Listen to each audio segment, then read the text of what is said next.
Bonjour à tous et à toutes, j'espère que vous allez bien. Aujourd'hui, nous partons sur les traces des rois de Pologne. Au seuil des temps modernes, on observe un peu partout en Europe une centralisation du pouvoir héréditaire et un renforcement du rôle du monarque. Richelieu et Mazarin permettent l'avènement de la monarchie absolue en France. Le despotisme éclairé triomphe un siècle plus tard en Prusse ou en Russie. Mais la Pologne opte pour une toute autre voie, une monarchie élective, au sein d'une démocratie aristocratique caractérisée par un pouvoir monarchique très limité et encadré par une législation et un parlement contrôlé par la noblesse. Vous voulez en savoir plus sur la République nobiliaire? Venez avec moi. En 1569, le royaume de Pologne et le grand-duché de Lituanie signent un accord appelé l'Union de Lublin, qui constitue l'aboutissement d'une alliance entamée dès le XIVe siècle et qui regroupe les deux États en une seule entité. Cette grande puissance, nommée République des deux nations, s'étend sur un vaste territoire qui atteint au XVIIe siècle près d'1 million de kilomètres carrés. Elle englobe les territoires d'une grande partie de la Pologne actuelle, de la Lituanie, de la Biélorussie, de l'Ukraine, les extrémités occidentales de la Russie. D'autres régions lui sont inféodées, la Courlande et la Livonie correspondant à la Lettonie et l'Estonie d'aujourd'hui, ainsi que la Prusse ducale comptant environ 8 à 11 millions d'habitants. Elle se compose des Polonais, Lituaniens, Ruthènes, peuples slaves des territoires de la Biélorussie et de l'Ukraine d'aujourd'hui, Allemands, Arméniens, Tatars, Karamines et Juifs. Au sein de cette société multiethnique et multiconfessionnelle, cohabitent relativement en paix les catholiques, orthodoxes, juifs, musulmans, luthériens et calvinistes. L'agriculture constitue le principal secteur économique de la République des deux nations, qui devient ainsi le plus grand producteur de céréales d'Europe au XVIe siècle. Cette concentration de l'activité économique sur l'agriculture favorise la noblesse qui obtient très tôt le droit exclusif d'acquisition des terres, ce qui lui assure une domination sur les citadins et les paysans et par la suite même sur le clergé. En comparaison avec d'autres pays européens, les nobles en Pologne sont nombreux. Ils représentent entre 6 et 8% de la population totale. En revanche, ils ne constituent pas un groupe économiquement homogène. En haut de la hiérarchie se trouvent des riches possesseurs fonciers appelés les magnats. Ce groupe restreint, environ une centaine de familles très fortunées, possède des domaines extrêmement étendus et occupe les plus hautes charges de l'État. Ils peuvent disposer de sa propre armée et vivent dans des palais et résidences somptueuses. Le bas de l'échelle est formé par les non-propriétaires. Ces nobles appauvris sont parfois obligés de travailler chez les autres, mais gardent leur titre de noblesse. La noblesse petite et moyenne constitue le groupe le plus important au sein de cette catégorie sociale. Malgré ces différences, l'aristocratie se distingue par le principe inhabituel d'égalité interne en matière de droit à la participation à la vie publique au niveau local et national. Ceci contribue à renforcer son poids politique ainsi qu'à forger une conviction profonde de son rôle particulier au sein de la société, corroborée par le mythe de ses origines sarmates. Effectivement, les nobles sont persuadés de descendre de l'antique peuple des Sarmates, des tribus nomades originaires de la plaine qui borde la mer Noire au nord, que l'on trouve dans certains écrits à l'instar d'Alexandre Guianini, militaire, gouverneur et chroniqueur d'origine italienne.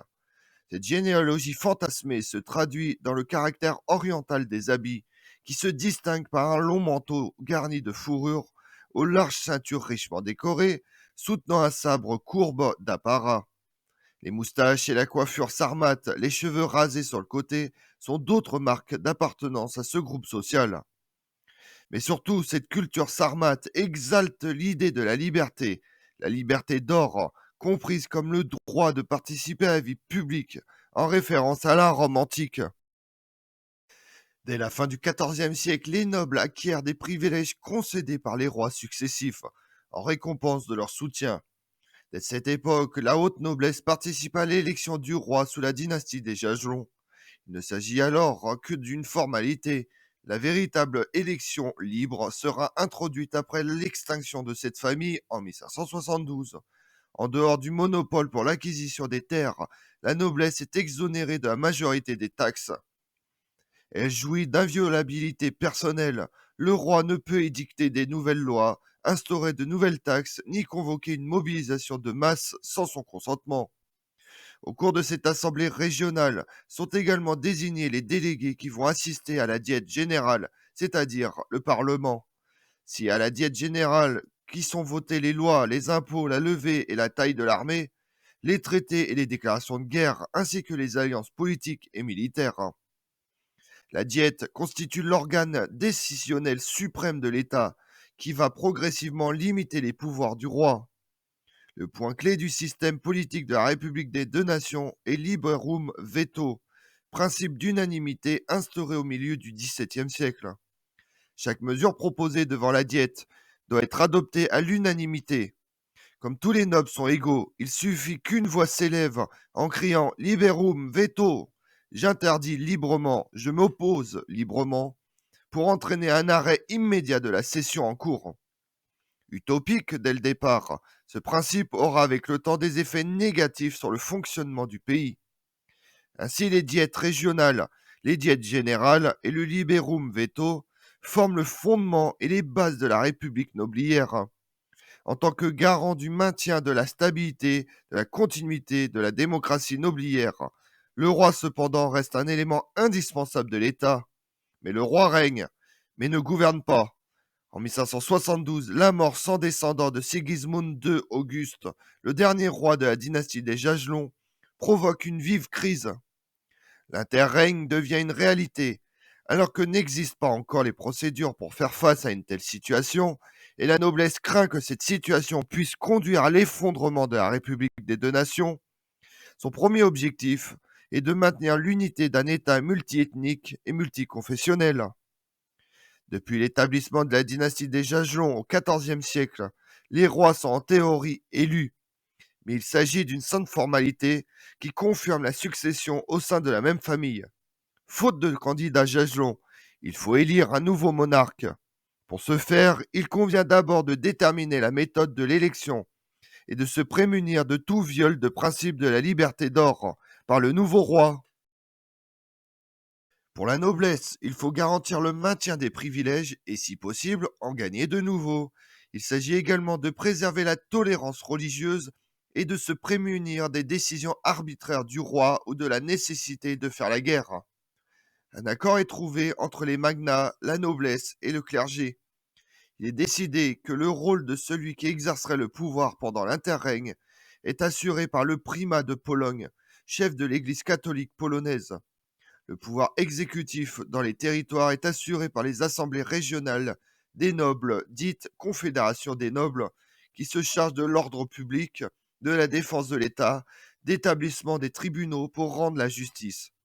La paix religieuse dans le pays est garantie par la Confédération de Varsovie, un acte juridique adopté par la Diète de la Convocation du 28 juin 1573, qui garantit durablement l'égalité et la liberté de religion à toutes les confessions.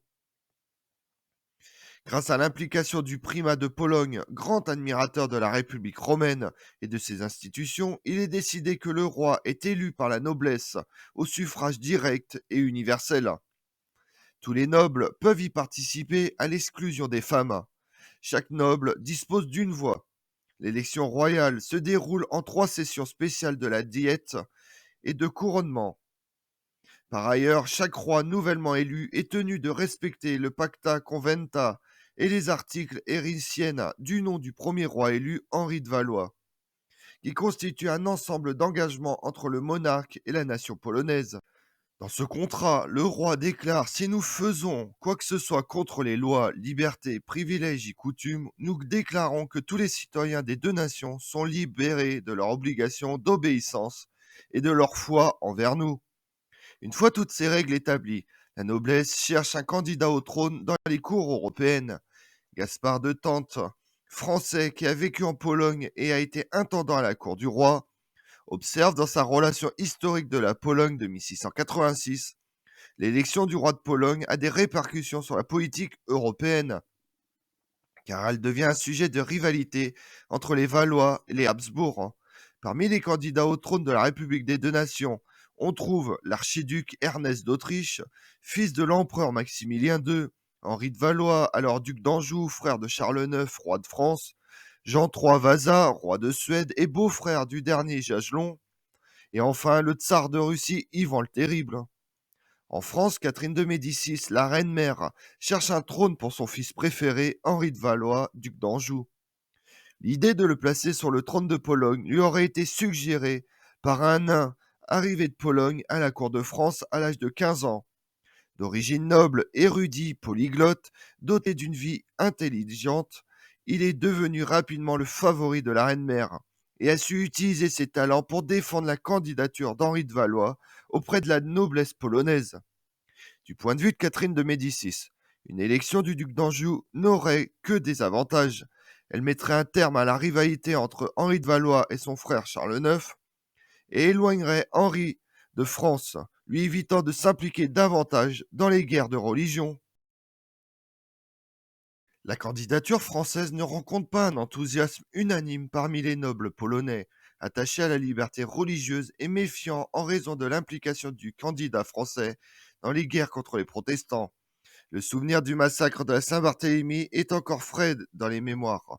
C'est Jean de Montluc, évêque de Valence et diplomate hors pair, qui se rend en Pologne pour soutenir la candidature d'Henri de Valois devant la Diète. Le département des manuscrits de la BNF conserve de nombreux documents relatifs à ces négociations.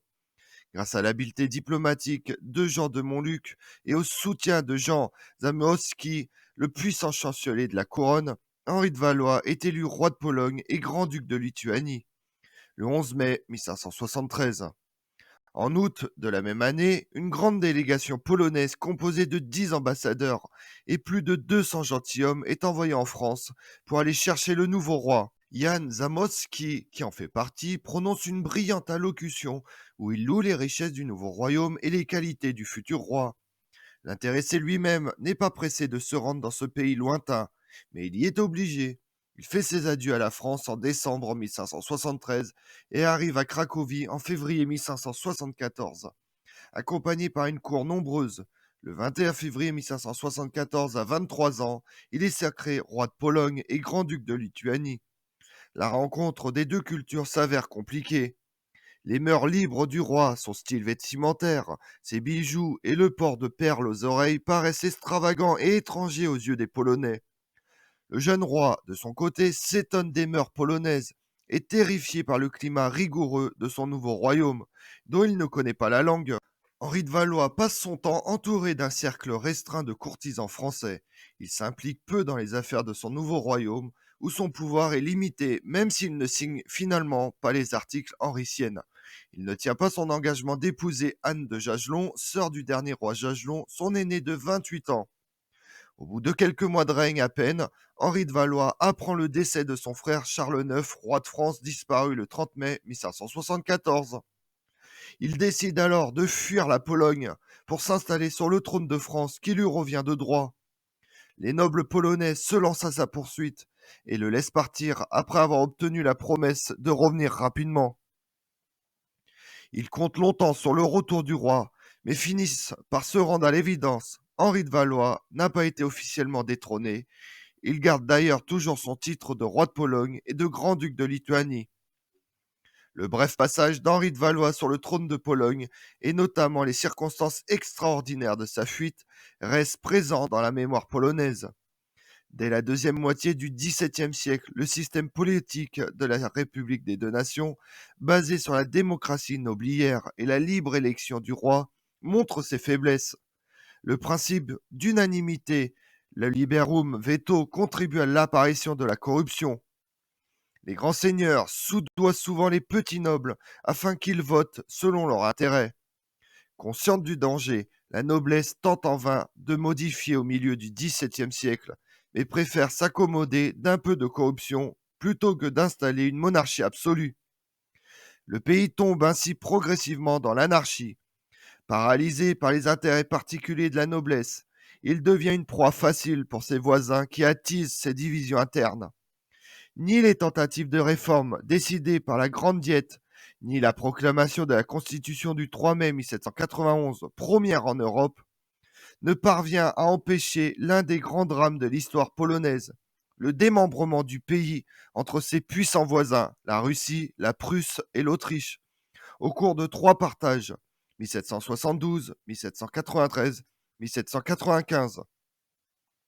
Le dernier roi élu, Stanislas Auguste, assiste impuissant à la disparition complète de l'État polonais suite au 3e partage. La Pologne ne recouvra son indépendance qu'en 1918. Comme on l'a vu, la monarchie élective de Pologne prend place au sein d'une démocratie aristocratique, caractérisée par un pouvoir monarchique très limité et encadré par un parlement contrôlé par la noblesse. Le premier roi issu de la libre élection est français. Il s'agit du duc d'Anjou, Henri de Valois, futur Henri III, roi de France. Cet événement constituera un tournant dans les relations entre la France et la Pologne, malgré son règne de très courte durée. Je vous remercie d'avoir suivi cette vidéo en ma compagnie. Si vous voulez connaître mes autres vidéos, retrouvez-moi chaque matin à partir de 6h45 sur ma chaîne YouTube Tout sur l'Histoire avec Damien, mais également sur les réseaux sociaux, Twitter et Instagram, Histoire Damien. Et pensez à liker, commenter et vous abonner. Je vous remercie à tous.